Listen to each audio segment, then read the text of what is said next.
Today, we're going to be talking about something very sensitive because obviously, different strokes for different folks. And I understand very much that it works differently for different people and different circumstances. Yes. And so, I'm going to put a disclaimer at the very beginning of this video to say that um, this video is not an attack to people who have a lot of children.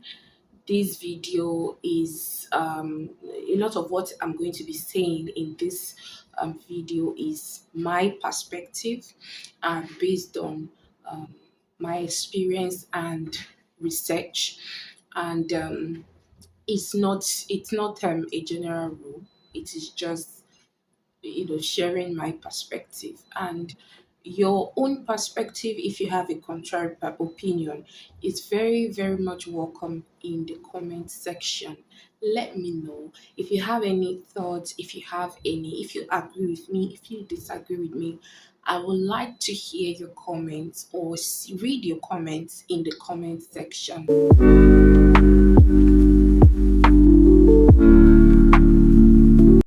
Thank you very much and welcome back to my channel. So, as I mentioned earlier, this is not an attack to people who already have numerous children, bearing in mind that life happens, and a lot of times, no matter how you plan and unplan, God always has the final say, and children will come when they want to come. All right, so let's get into it. So, first of all, in a conversation like this, we're talking about two things. We're talking about number of children, appropriate number of children, and then we're talking about the bed spacing between children. Now, this is individual. This topic, this issue is really a matter of individual preference. We all have different aspirations, we all have different visions for our life, and we all have an idea of the kind of life we are hoping to achieve. So that's why an important place to start this conversation from is to say that the most important thing for every couple or every intending parent or every parent to determine is the number of children you would like to have as an individual. One thing that might help to, determine that it's a suggestion, not necessarily your reality, but from my perspective, in my opinion, one thing that might help would be to look at your um, capacity as a single parent to be able to take care of the number of said children that you are interested or aspire to have. So we do not ever pray for calamity, but we know that sometimes these things are inevitable in life. And so, in as much as we hope for good things, it is wise to also make preparations for worst case scenarios rather. So why I've said this is to say that as a parent, as a single parent, what is the maximum amount of children that you know that if left to your care entirely will not drive you crazy in literal terms? What is the amount of children, number of children that you can take care of financially, you can cater to emotionally? Because in parenting is more is it's not about popping out these children, feeding them, clothing them, sending them to school. It's also about equipping them to face society. And we know that the world out there today it gets worse by the day, and therefore there is a lot of responsibility on us parents or on parents to take more care and more intentional steps in raising and equipping children who would go and face most of the corruption out there in society. So you want to ask yourself, what is the amount of children? What are the number of children that I can handle myself just in case? That is a guiding place to begin with. Because imagine that you are married to somebody who loves to have a lot of babies, and one of the spouses pass away, and one spouse is left to raise 6 children, 7 children, 10 children, probably under the age of 10 or all under the age of 13. I mean, that would be a very serious emotional, financial strain on the parent and the children that are left behind. So, determining the number of children to have is a very important place. And now, having determined the number of children that one would like to have, and I would say that a determinant factor, something that is not a determinant factor in determining the number of children to have, is other people's opinions, right? People, anybody can say what they have to say, right? Some people will tell you the number of children that they expect from you, from a good place, or just out of just for talking sake. Do not let society pressure you. If you know that the amount of children you can have on your own is one, please stick to your truth. Stay in your truth and live in your truth. Because when push comes to shove, when the chips are down, all the people who have an opinion and who are telling you that your child is going to be lonely, and who are telling you that your child needs a playmate and that it is selfish of you, this and that, they are not going to be there to carry the responsibility of raising children that you have given birth to that are more than you. Okay, so determining the number of children to have, you also need to think about the number of children you can handle, so that it is not a case that you bring in children that are more than your capacity as an individual to handle, and so you become overwhelmed, and the effects of you being overwhelmed begins to reflect on your children as they grow up.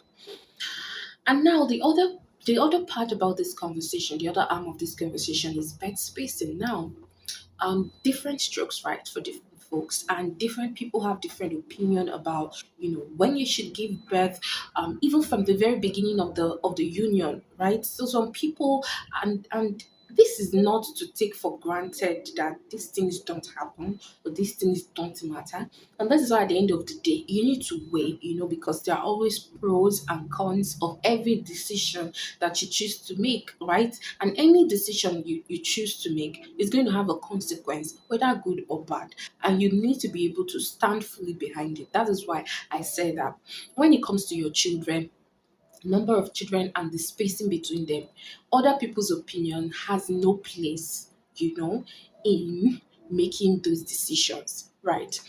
So why I had talked about consequences is that there is a belief, and I personally, being the African that I am, and being someone who believes in spirituality, I believe in the spiritual side of life. I do believe that God controls our life. I believe that there is a higher power, there is a spiritual realm that is higher than the physical realm, and a lot of principles of the spiritual realm must be applied and obeyed, so that things can work out well for you in the spirit, in the physical. Yeah. So there is a belief held by some people, and if you think about it closely, if you watch closely, it sort of makes sense.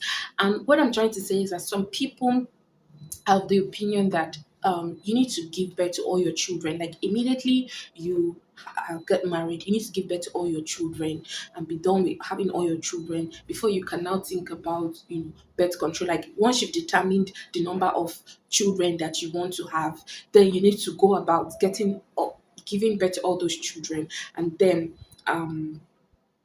resting, and then you can now start your family planning.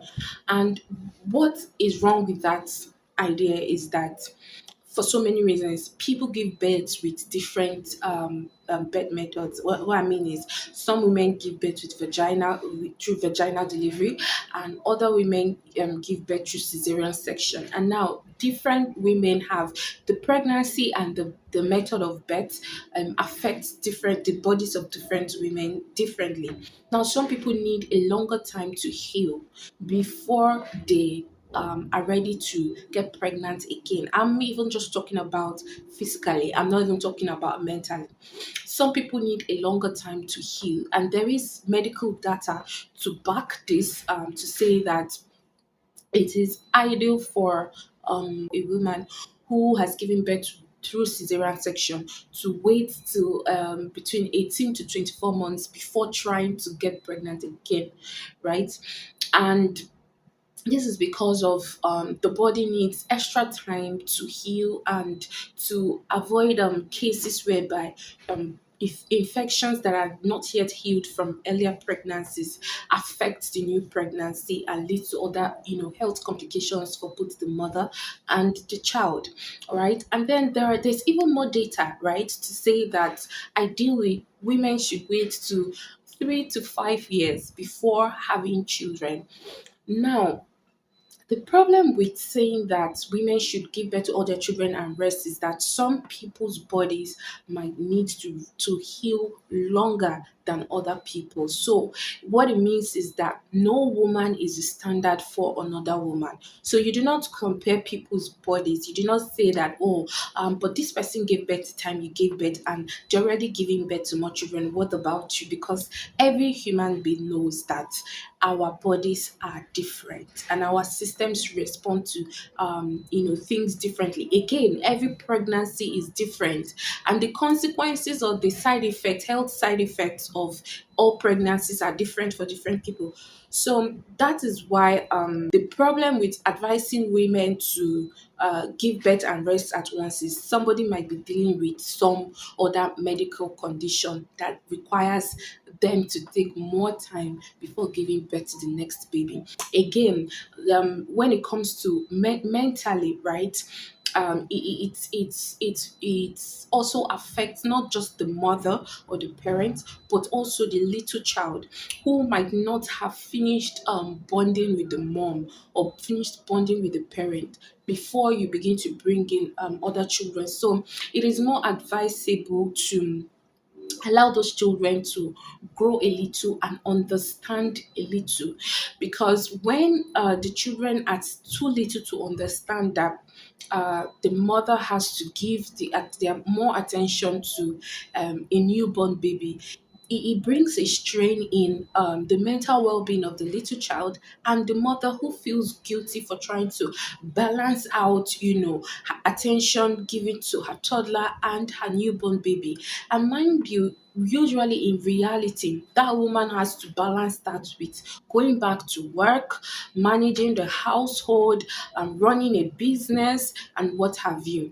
So it makes sense for the baby to grow up a little bit more to understand the situation and probably bond more with the parents before bringing in a younger sibling. I'm not saying that it's not possible for two children to share the attention of their parents at once.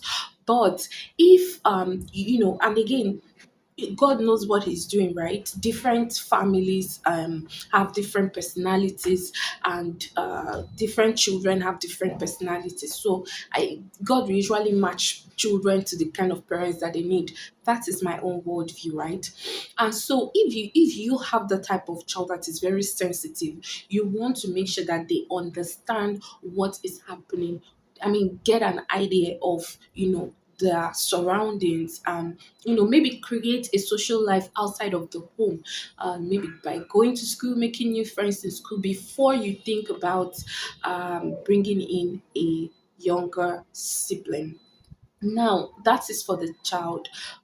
For the mother herself, I already mentioned that part of what she's going to have to deal with is the guilt of not giving enough attention to either the infant or the toddler or her husband. These are just things to consider, or what not now, situations and circumstances to consider before you conclude to know, okay, I'm married to give birth to the next child.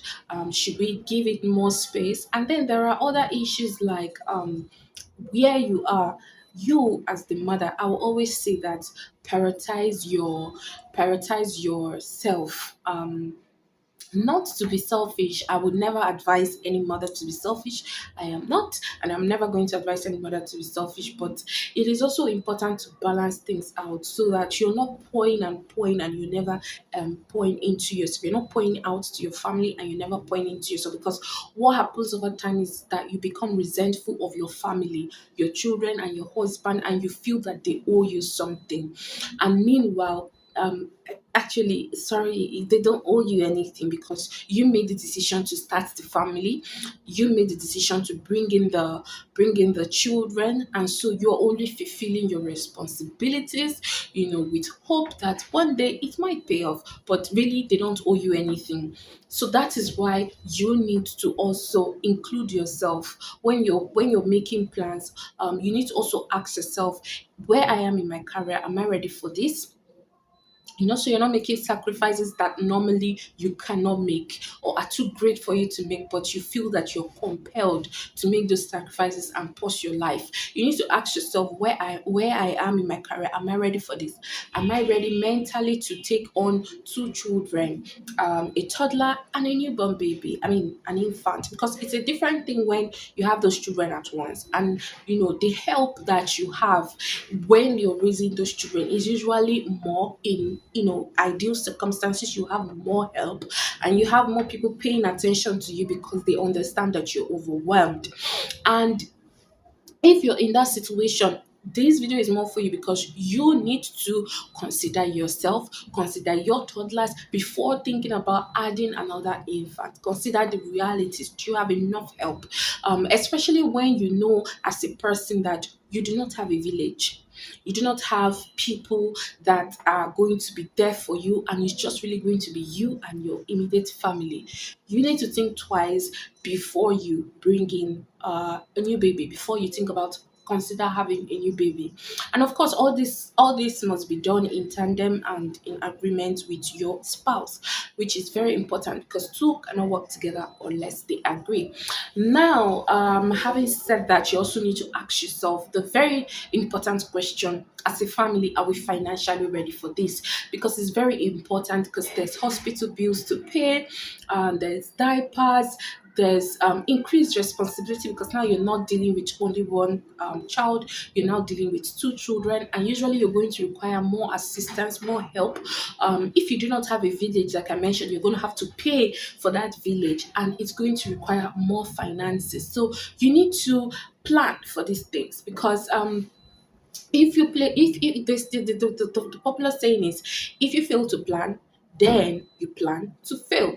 Now this video, it's not like I mentioned earlier, to say that if you belong to any school of thought, you're doing something wrong. No, this is just my personal perspective, and I'm very much aware that and this also has nothing to do with people who are actively trying to get children. This has more to do with people in the situation that I've just described in my video. And if you have a different or a dissenting opinion, please let me hear it in the comment section. I'm very open to hear, I'm very open to learn. Thank you for sticking with me to the end of this video. Until I come your way next time, stay cool, stay blessed. Bye.